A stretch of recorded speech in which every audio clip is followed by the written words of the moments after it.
നമസ്കാരം. മലയാളി വാർത്തയിലേക്ക് സ്വാഗതം. സംസ്ഥാനത്ത് ഇന്നും അതിശക്തമായ മഴയ്ക്ക് സാധ്യത. പത്തനംതിട്ട, കോട്ടയം, ഇടുക്കി ജില്ലകളിൽ കേന്ദ്ര കാലാവസ്ഥാ വകുപ്പ് ഇന്ന് ഓറഞ്ച് അലർട്ട് പ്രഖ്യാപിച്ചിരിക്കുകയാണ്. ഈ അലർട്ടിൽ മാറ്റമുണ്ടാകുമോ എന്ന കാര്യത്തിൽ വ്യക്തതയില്ല. കാരണം അതിശക്തമായ മഴ രാവിലെ തന്നെ തുടങ്ങിയിരിക്കുകയാണ്. റെഡ് അലർട്ട് പ്രഖ്യാപിക്കാനുള്ള സാഹചര്യത്തിലേക്ക് കാര്യങ്ങൾ നീങ്ങുമോ എന്നതും ഒരു ചോദ്യം തന്നെയാണ്.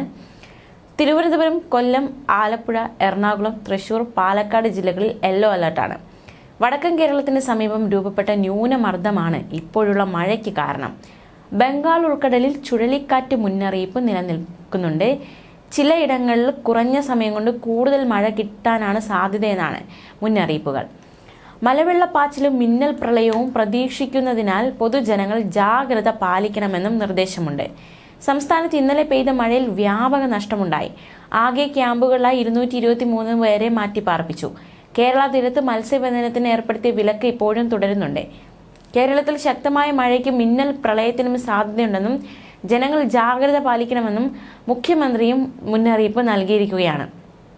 ജനങ്ങൾ ജാഗ്രത പാലിക്കണം, ആവശ്യമെങ്കിൽ പ്രളയ സാധ്യത മേഖലകളിൽ നിന്ന് മാറി താമസിക്കണമെന്നും മുഖ്യമന്ത്രി ഫേസ്ബുക്ക് പേജിലൂടെ അറിയിച്ചു. ഉയർന്ന തിരമാല ജാഗ്രതാ നിർദ്ദേശം കൂടി നോക്കാം. കേരള തീരത്ത് വിഴിഞ്ഞം മുതൽ കാസർഗോഡ് വരെ ഇന്ന് രാത്രി 11:30 വരെ 0.4 മുതൽ 3.3 മീറ്റർ വരെ ഉയർന്ന തിരമാലയ്ക്കും കടലാക്രമണത്തിനും സാധ്യതയുണ്ട്.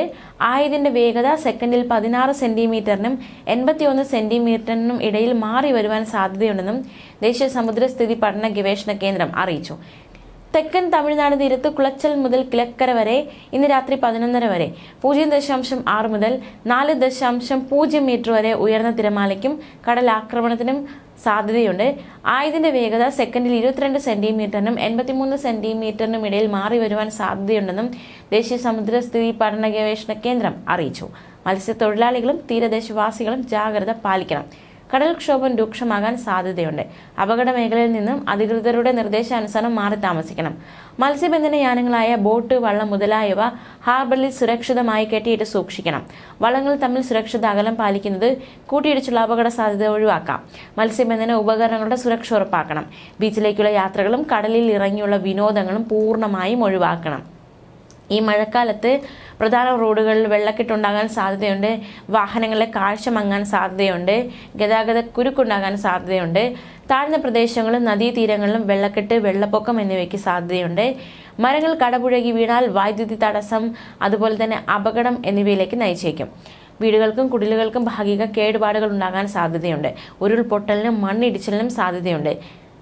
എന്തായാലും നിർദ്ദേശങ്ങളും അതുപോലെ തന്നെ മുന്നറിയിപ്പുകളും ഒക്കെ പാലിച്ച് ആയിരിക്കുക. ഇന്നലെ അതിതീവ്രമായ മഴ കാരണം സംസ്ഥാനത്ത് 2 ജില്ലകളിൽ റെഡ് അലർട്ട് പ്രഖ്യാപിച്ചിരുന്നു. എറണാകുളത്തും തൃശ്ശൂരുമായിരുന്നു റെഡ് അലർട്ട് പ്രഖ്യാപിച്ചിരുന്നത്.